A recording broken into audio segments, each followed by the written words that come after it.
First year class के आज इस सेशन में हम आपके प्रैक्टिकल में राग है राग कामुद के बारे में चर्चा करेंगे। इसका परिचय मैंने आपको पीडीएफ के थ्रू भेजा हुआ है और इसमें जो बंदिश सिखाई जाने वाली है मध्य लय की वो भी मैंने आपको पीडीएफ में भेज दिया है, आपने देख लिया होगा।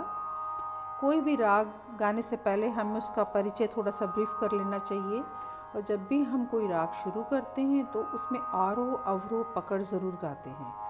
आरोह अवरोह पकड़ गाने का मतलब है कि हम उस राग से परिचित हो जाते हैं और उस राग की समझ आ जाती है, उसका माहौल बन जाता है आरोह अवरोह पकड़ गाने से। कामोद राग जो है वो कल्याण थाट से उत्पन्न है। इसमें गायन समय जो है रात्रि का प्रथम पहर है। इस राग में दोनों मध्यम का प्रयोग होता है, मध्यम शुद्ध भी और मध्यम तीव्र भी। शुद्ध स्वर है, उस पर कोई निशान नहीं है और तीव्र मध्यम में खड़ी लकीर है। ये सब मैं आपको इसलिए बता रही हूँ कि कुछ बच्चे अपने इस समय नए होंगे बिल्कुल, जिन्होंने फर्स्ट टाइम म्यूज़िक लिया होगा, तो उनको इस बारे में कुछ कम जानकारी होगी, तो कंफ्यूज होंगे स्लाइड में ये सब देख के। तो उनको इससे पहले 2 हमने ई कंटेंट्स पे अपने सेशंस दिए हैं ताकि उनको स्वरों के बारे में जानकारी हो जाए, शुद्ध विकृत स्वर कौन कौन से हैं, कैसे लिखा जाता है, ये सब।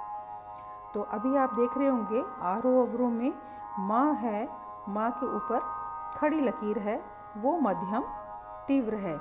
जिस मध्यम पे कोई निशान नहीं है वो शुद्ध मध्यम है।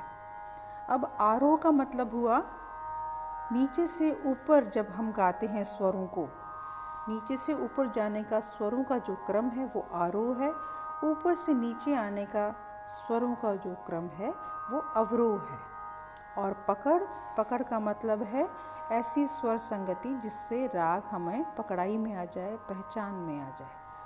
कोई भी राग गाने से पहले हमें सा पहले कायम करना होता है और उसके बाद में आरोह अवरोह पकड़ गाने होते हैं। तो अभी सबसे पहले मैं आपको इस राग का आरोह अवरोह पकड़ गा के बताती हूँ। सा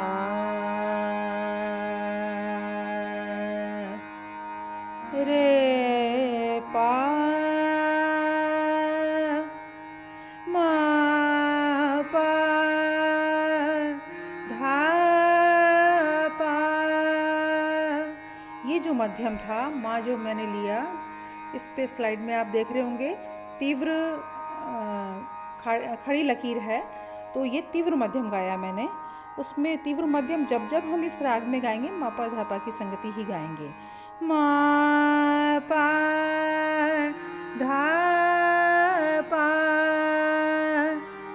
नी धा सा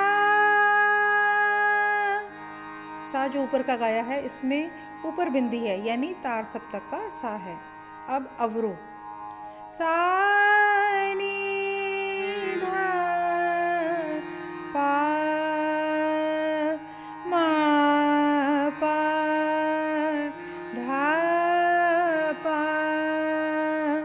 गा मा पा गा मा रे सा।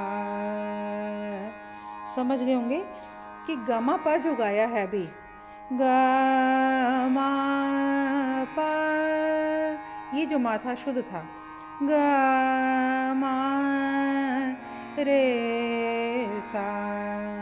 ये दोनों बार जो मध्यम लिया गया है ये शुद्ध था, जिस पे कोई निशान नहीं है। और वो जो मैंने आरोह में गाया था, क्या चीज़, मा पा धा पा, ये मध्यम तीव्र है।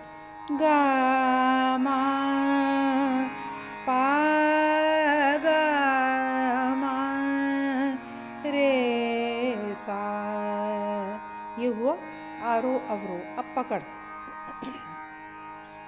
रे पा लगाते ही समझ आ जाता है इसके लगाने का जो तरीका है। उसमें कामोद राग झलकता है। रे पा मा पा धा पा गा मा पा गा मा रे सा। क्लियर हो गया होगा आपको। मापा जब गाया, जहाँ खड़ी लकीर है वो तीव्र था और जहाँ मध्यम पे कोई निशान नहीं है वो शुद्ध था। अब मैं तीनों चीज़ें आपको एक साथ गा के बताती हूँ। सा रे पा मा पा धा पा नी धा सा सा नी धा पा मा पा धा पा गा मा पा गा मा रे सा रे पा मा पा धा पा गा मा पा गा मा रे सा। ये हुआ आरोह अवरोह पकड़। अब हम आते हैं बंदिश पे। बंदिश का मतलब है बंधा हुआ। कोई भी शब्द, कोई भी बोल बंधा हुआ किसमें? ताल में और स्वर में। यानी कोई पद स्वर जब ताल में, स्वर में बंध जाता है तो वो बंदिश कहलाता है। अभी जो मैं बंदिश आपको सिखाने जा रही हूँ वो है मध्य लय की, त्रिताल में निबद्ध है, मध्य लय की है। इसको हम छोटा ख्याल भी कहते हैं, तो आप कंफ्यूज ना हो। मध्य लय की त्रिताल की बंदिश को हम छोटा ख्याल के नाम से भी जानते हैं। बंदिश गाने से पहले हम सबसे पहले देखेंगे कि ये जो ताल है जिसमें ये निबद्ध है, बंधा हुआ है, उसके बोल क्या हैं, उसकी मात्राएं कितनी हैं, कहाँ सम है, कहाँ खाली है। तो त्रिताल में 16 मात्राएं होती हैं। आप सामने देख रहे होंगे 16 मात्राओं में 4 विभाग होते हैं। हर विभाग में 4-4 मात्राएं होती हैं। त्रिताल में 16 मात्राएं हैं, 4 विभाग हैं, हर विभाग में 4-4 मात्राएं हैं। इतना क्लियर हो गया होगा। अब सम यानी ताल की पहली मात्रा बहुत इम्पॉर्टेंट होती है। गायक वादक जब भी गाते हैं, अपनी परफॉर्मेंस देते हैं, तो बार बार वो सम दिखाते हैं, सम पर मिलते हैं। यानी सम के जो बोल हैं उसी पहली मात्रा पे मिलने चाहिए। सम के हम कैसे देखते हैं कि यहाँ सम है? जहाँ पे क्रॉस का निशान है वहाँ सम होता है। इसमें क्रॉस का निशान है गी पे। बंदिश के बोल हैं, कारे जाने ना दूंगी, एरी माई अपने बलम को नैनन में कर राखूं पलकन, मूंद मूंद कारे जाने ना दूंगी। तो जाने ना दूं, गी जो है वो पहली मात्रा सम की है। और अब आपके दिमाग में ये प्रश्न हो रहा होगा कि कहाँ से उठाया जाएगा, ताल में हम कहाँ से बंदिश को उठाएंगे? तो उसके लिए हम क्या करते हैं, सम से पहले के जो बोल हैं जिसको हम मुखड़ा कहते हैं, जहाँ से बंदिश स्टार्ट होती है, उसको हम गिन लेते हैं।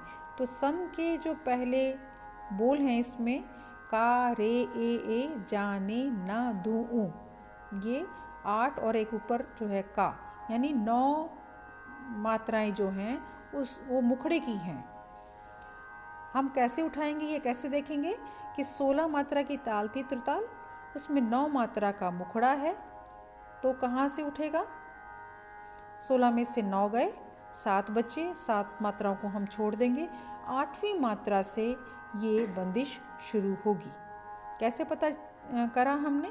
16 मात्रा की ताल है और 9 मात्रा का मुखड़ा है। 16 में से 9 गए, 7 बचे, 7 मात्रा हमने छोड़ दी और 8वीं से ये स्टार्ट हुआ। अब सबसे पहले हम ताल के बोल सुनेंगे। इसमें 3 ताल के बोल।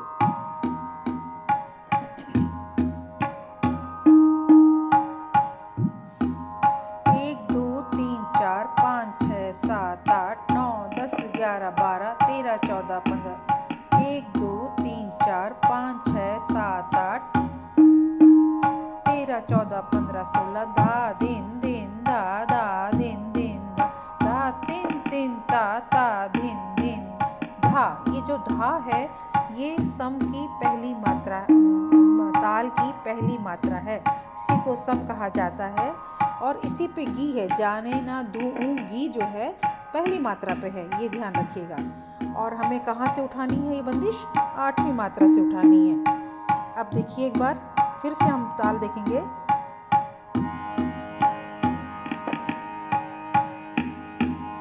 1 2 3 4 5 6 7 8 9 10 11 12 13 14 1 2 3 4 कारे जाने ना दूंगी, गी जो है ये सम पे आया। फिर से देखो का उठाया मैंने 8वीं मात्रा से, गिनिए आप इसको साथ में।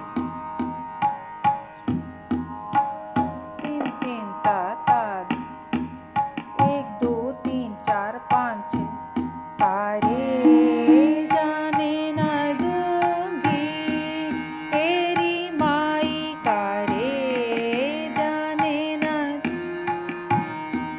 तेरी माई, कारे जाने ना दूंगी तेरी माई। अब माई जो है ये इसमें एक आकार के साथ लगा हुआ है, ये ध्यान करिएगा, क्योंकि हमें सेकंड लाइन लेनी है।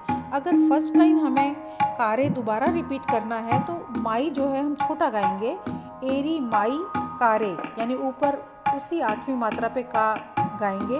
और अगर हमें दूसरी लाइन गानी है तो माँ आई अपने बलम को, यानी सेकंड लाइन स्टार्ट करेंगे। फिर से देखो आप इसको, ताल देखो। 1 2 3 4 कारे जाने ना दूंगी तेरी माई, कारे जाने ना दूंगी तेरी माई अपने बलम को। ये माई जब मैंने अपने बलम को गाया है तो माँ आई, यानी माँ का एक मात्रा बढ़ गया। और जब मैं का गा रही थी, ऊपर वाली लाइन को रिपीट कर रही थी, तो मैंने माई शॉर्ट गाया था, यानी उसके बीच में मात्रा नहीं लगाई थी। फिर से देखो आप, ये समझ लो थोड़ा सा डिफ़िकल्ट है, क्योंकि आपका नया कई लोगों का सब्जेक्ट होगा, इसलिए इसको एक बार फिर से समझो। 1 2 3 4 कारे जाने ना दूंगी तेरी माई, कारे जाने ना दूंगी तेरी माई अपने बलम को नैनन में कर राखूं पलकन मूंद मूंद कारे दूंगी तेरी माई अपने बलम को नैनन में कर राखूं पलकन मूंद मूंद कारे जाने। ये हुआ स्थाई। इसमें बस आपको विशेष ध्यान क्या रखना है कि हम कहाँ से मुखड़ा उठा रहे हैं। और माई जब हम गाएंगे, लंबा गाएंगे माई, यानी एक मात्रा बढ़ा के गाएंगे, तो हमें सेकंड लाइन लेनी है। और एरी माई गाएंगे शॉर्ट में, तो हम कारे फर्स्ट लाइन रिपीट करेंगे। एक बार मैं वो लाइन और रिपीट कर देती हूँ, फिर से देख लो आप लोग। 1 2 3 4 कारे जाने ना दूंगी तेरी माई, कारे जाने दूंगी तेरी माई अपने बलम को नैनन में कर राखूं पलकन मूंद मूंद कारे जाने ना दूंगी। मैंने जितनी बार भी गी गाया है उस सम पे, यानी पहली मात्रा पे गाया है। अब हम आते हैं अंतरे पे। अंतरे के बोल हैं चमक बीजरी मेहा बरसे सदा रंगीले मोहम्मद सा। तो चमक बीजरी जो है ये कहाँ से शुरू हो रहा है? खाली से। खाली का मतलब है जीरो का निशान है वहाँ पे। सम का निशान होता है ताल में क्रॉस, और खाली का जो निशान होता है वो है जीरो का निशान, शून्य का निशान। अब ये कौन सी मात्रा पे है? नवीं मात्रा पे खाली है। पहली मात्रा, दूसरी मात्रा और 13वीं मात्रा पे ताली है 3 ताल में। नवीं मात्रा पे खाली है जहाँ से चमक बीजरी स्टार्ट हो रहा है। अब आप ये ध्यान दीजिए कि अंतरा जो हमें पकड़ना है तो स्थाई के कौन से बोल हम बोलेंगे और फिर अंतरा लेंगे।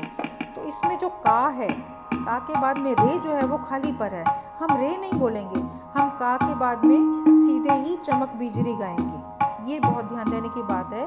पहले एक लाइन गाएंगे, उसके बाद में का के बाद में हम अंतरा उठाएंगे और रे ना गाकर चमक बीजरी उठाएंगे। फिर से देखो, ताल देखो,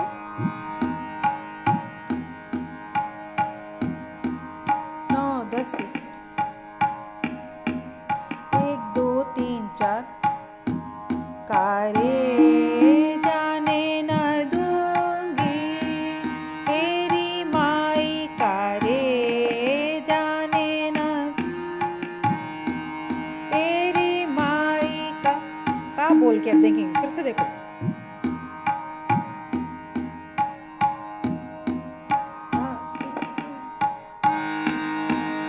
1 2 3 4 कारे जाने न दूंगी तेरी माई, कारे जाने न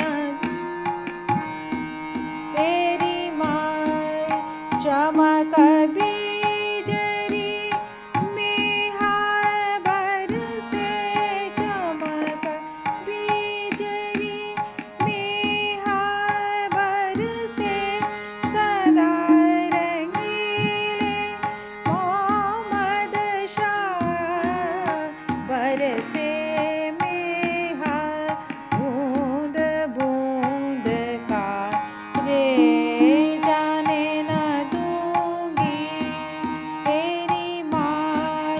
चमक बीजरी मेहा बरसे, चमक बीजरी मेहा बरसे सदा रंगीले मोहम्मद शाह। बरसे मेहा बूंद बूंद का रे दूंगी तेरी माई। ये जो गाया है पूरा मैंने बंदिश गाया है तबले के साथ में। अब आप इस ताल को ध्यान देंगे और ताल के बाद में कहाँ से हम उठा रहे हैं, कहाँ से हम पे मिल रहे हैं, अंतरा कैसे उठाना है, इस पे थोड़ा सा विशेष ध्यान देंगे। 1-2 बार देखेंगे तो आपको हैबिट हो जाएगी और समझ भी आ जाएगा। आशा है कि पूरी बंदिश आपको समझ आ गई होगी। Thank you.